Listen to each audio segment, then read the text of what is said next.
Springfield Armory XDM Elite. This is the compact 3.8-inch OSP. OSP means it is optic ready, and this one's not just optic ready, it's got the optic on it. And it's not just any optic.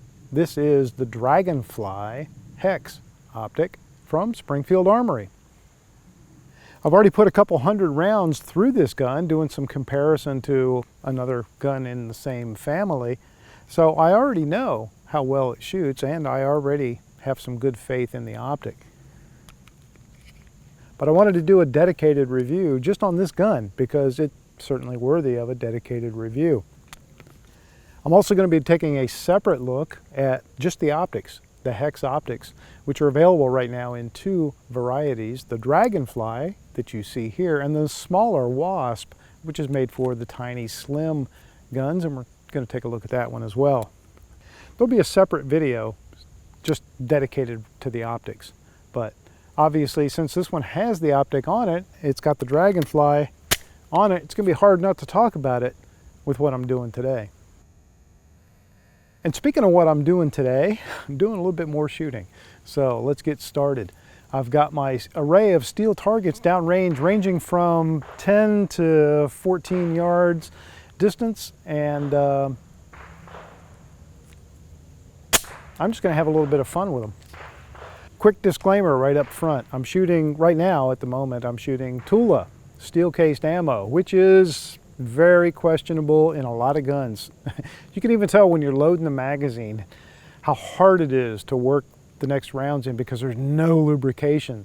You know, the rounds are just so hard to even push down inside the magazine. So you can imagine what it's like trying to chamber them and eject them and all that. So that's sort of a pre-built excuse, I guess, that I might be making for the gun. But if there are performance issues that have to do with that, let's talk about the ammo before we talk about the gun. And I may not have any problems at all. I find that you can, it's almost a nice litmus test, isn't it? If a gun shoots steel-cased ammo really well, it'll shoot anything. Enough yakking, let me start putting some of these rounds downrange. And I'm putting them on these wonderful TA targets that you can get a discount on if you look down below for my discount code.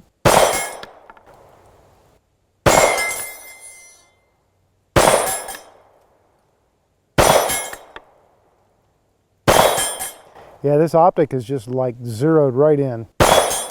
Right from the factory too, which was great. I did get this gun from Springfield as a loaner with this optic mounted on it, and man, it's zeroed right in. Okay, let's go for some of those falling plates back there.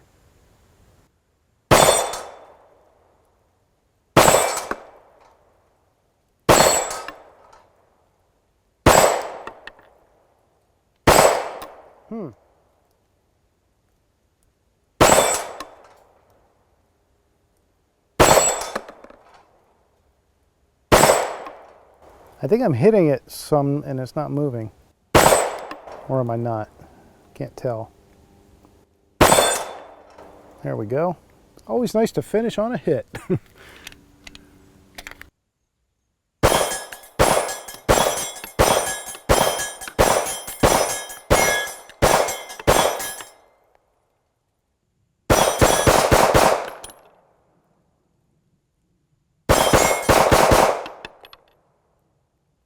Okay, a couple of organic thoughts, sort of the while I'm thinking about it kind of things that I don't want to not mention later.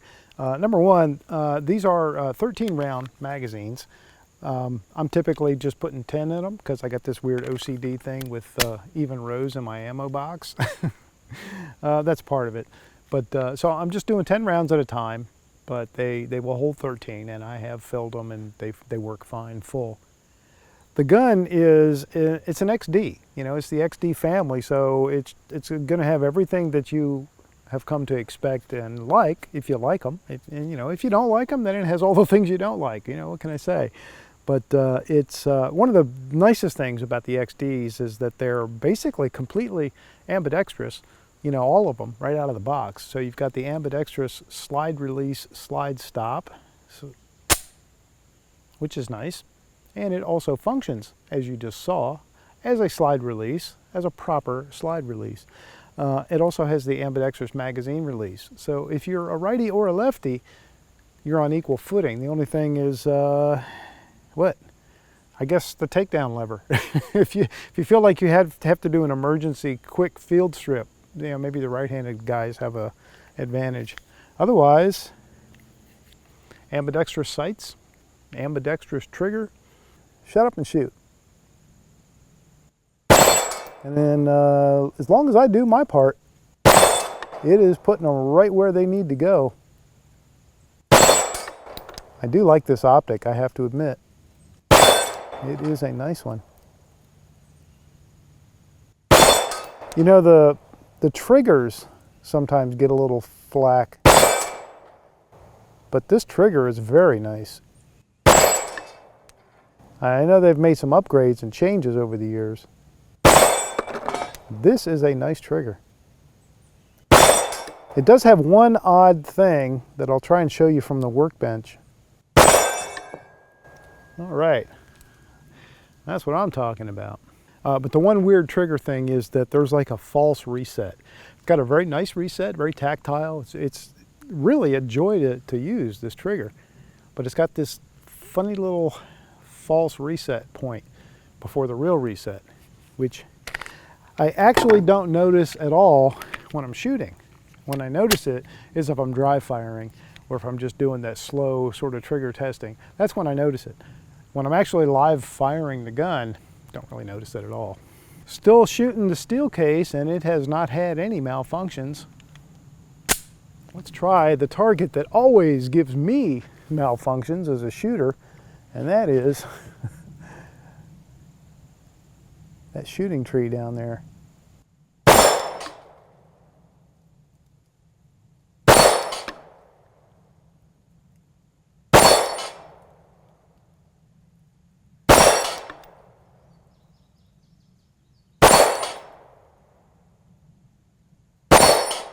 Now that might be a first. I always have misses when I'm shooting at this.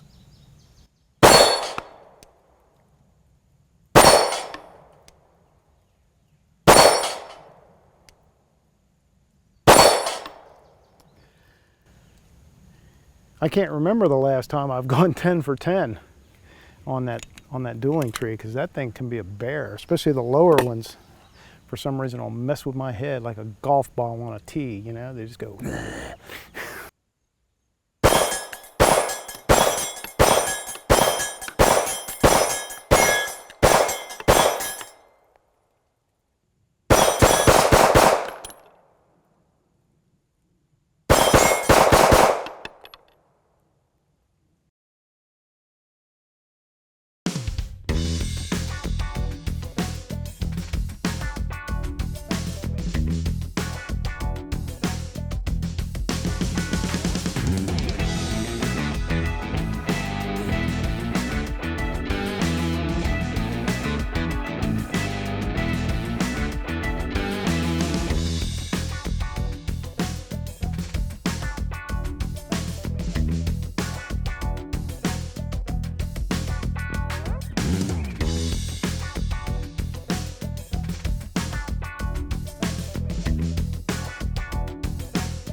Not only do my good friends at Optics Planet do a great job of feeding me product whenever they can so that I have things that I can review and talk to you about, but they also keep me in a great supply of targets. I love them for that. I think I might like those targets more than anything. I use them all the time.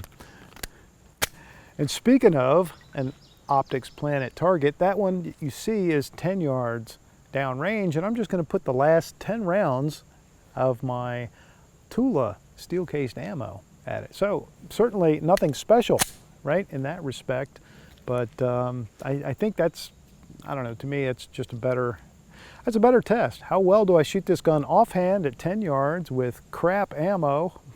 Well, if I shoot it well, that's a good thing. And if I don't, I got tons of excuses built in, so it's a win-win for me, anyway. And speaking of Optics Planet, you know there's a discount code, right?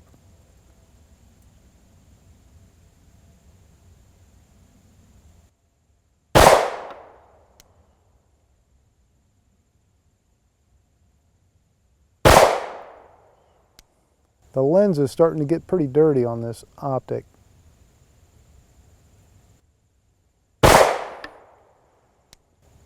But I can still see the dot real nice.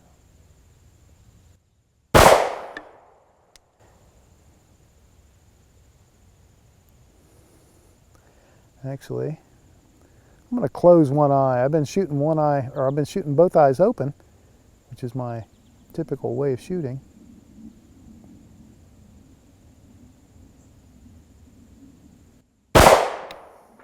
I'll probably not shoot as well now. Another excuse.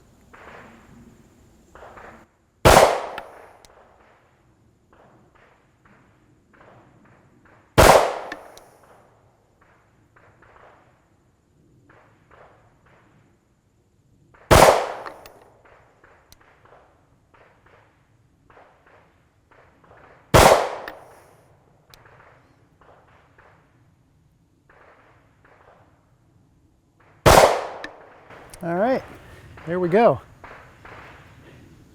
Sounds like somebody's making popcorn, but that's actually a concealed carry class. So, folks, taking some training. Training is a good thing. Okay, I promised you guys at the range that I would talk a little bit more about the trigger, and basically I just wanted to point out the one little odd thing that I noticed. But I'm going to preface that by saying what a nice trigger it is, and it really is. I really enjoy shooting this gun. It's got a very light, crisp trigger. It's a nice straight trigger. You can see when you're at the break point, it's pretty much straight up and down. So I'll show you the trigger stroke. Starting fully forward, you come back just a little bit, and you're at that wall, and then very nice and crisp break.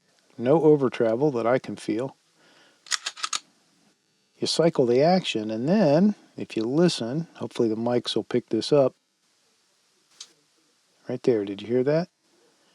That's what I call the sort of a false reset, because it's not really reset yet. If I tried to pull the trigger again, nothing happens. Then you let it come all the way back out. Now that's the reset. It's still very, very short. It's a nice reset. But when I was doing dry firing, I noticed that right there, that sort of initial click that gives me a bit of a false reset feeling. Then there's the real reset.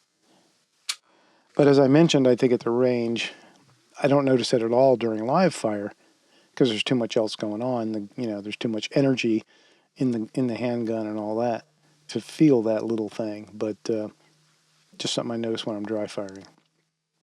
All right, let me do a quick measure on the trigger. There you go. So under 5 pounds is really good. There aren't too many manufacturers that are going to make them any lighter than that for a gun like this. But it's a really crisp, light feeling trigger, and it's a real joy to shoot.